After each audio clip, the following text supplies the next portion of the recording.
بسم الله الرحمن الرحيم.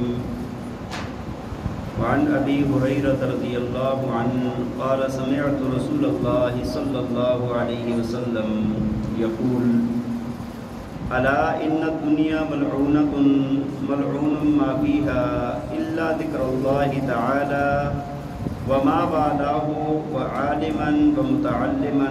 رواه الترمذي وقال حديث حسن.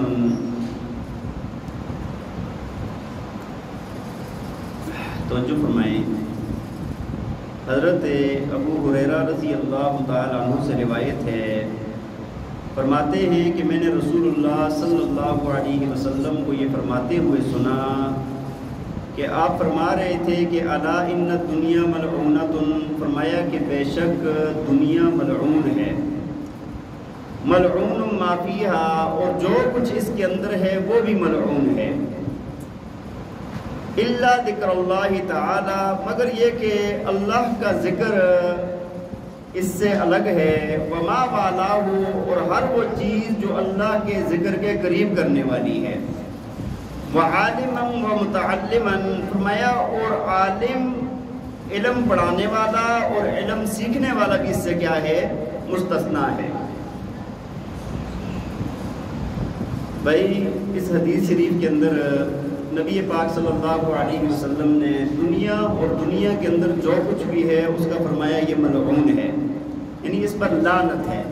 لعنت کا مطلب ہوتا ہے رحمت سے دوری، رحمت سے دوری، یعنی اللہ کی رحمت دنیا کو اور دنیا کے اندر چیزوں کو حاصل نہیں ہے، سوائے فرمایا کہ ایک اللہ کے ذکر کے، اللہ کی یاد کے. ایک تو اللہ کے ذکر کا حقیقی معنی ہے کہ اللہ کا ذکر کیا جائے، اللہ اللہ کیا جائے، اللہ کو یاد کیا جائے، اور دوسرا یہ ہے کہ تمام طرح کی عبادات وہ بھی اللہ کا ذکر ہے، اللہ کی یاد ہے، تو ساری عبادات بھی آ سکتی ہیں اور خاص اللہ کا ذکر بھی اس کے اندر ہے. بہرحال ساری عبادات آئیں گی لیکن ذکر تو بالخصوص اس کے اندر موجود ہے.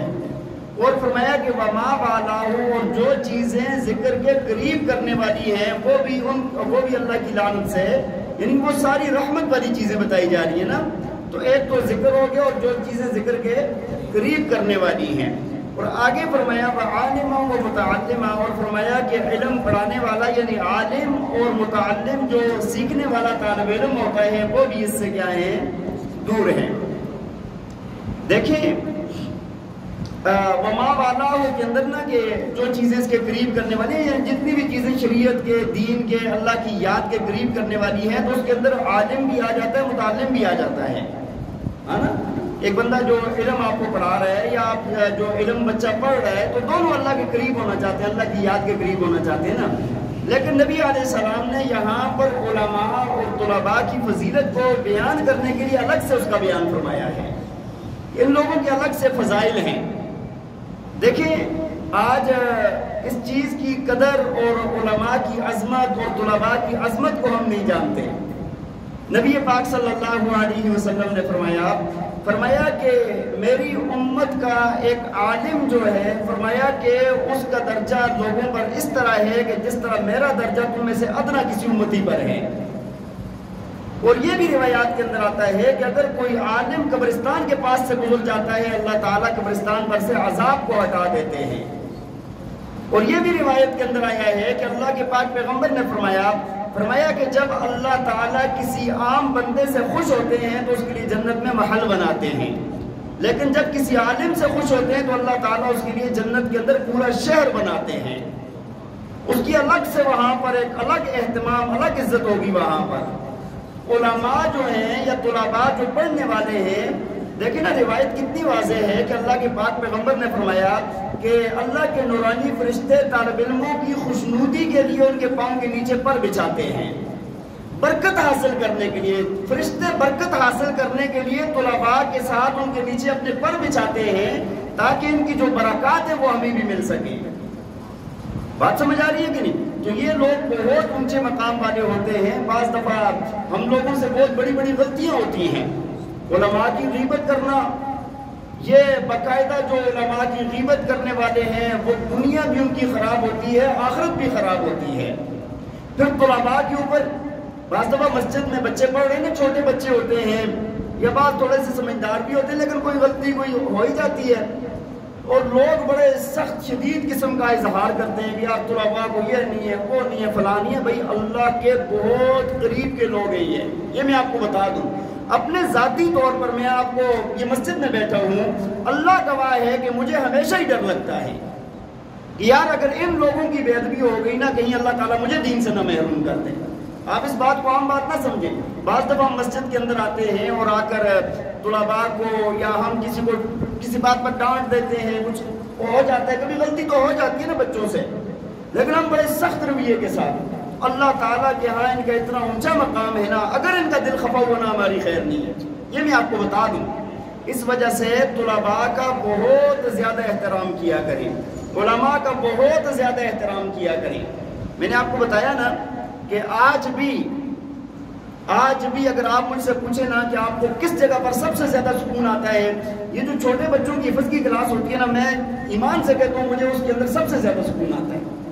یار قرآن پڑھنے والے، ان کا اللہ تعالیٰ نے بڑا مقام مرتبہ رکھا ہے، اس وجہ سے ان کا بہت زیادہ لحاظ کیا کریں۔ ایک مرتبہ نا ایک بندے نے خط لکھا حضرت مجدد الفسانی صاحب رحمہ اللہ کو، ان کے مرید تھے، اس میں انہوں نے صوفیوں کا بھی ذکر کیا کہ جو اللہ کرنے والے، اور دیکھیں جو بندہ اللہ کی یاد میں، اللہ کی معرفت میں لگ جاتا ہے، وہ اندر سے بہت اونچے مقامات پر چلا جاتا ہے، اس کے درجات، روحانی درجات بہت بلند ہو جاتے ہیں، بنسبت اس کے کہ اگر ایک بندہ پڑھنے پڑھانے والا ہے، اس نے وہ درجات حاصل نہیں کیے تو یہ روحانی طور پر یہ ہے، عالم ہے یا قاری ہے، لیکن روحانی طور پر درجات اس کے پیچھے ہوں گے۔ علم کی برکات اپنی جگہ پر ہیں، تو لکھنے والے نے کیا کیا کہ طلباء کا پہلے لکھا اور جو صوفی حضرات تھے ان کا بعد میں لکھا۔ تو حضرت نے اس کے اوپر بہت تفصیلی جواب دیا، میں نے خود وہ مکتوب پڑھا، فرمایا کہ بھائی مجھے تمہاری اس بات سے دل بہت خوش ہوا ہے کہ جو تم نے طلباء کو پہلے لکھا ہے۔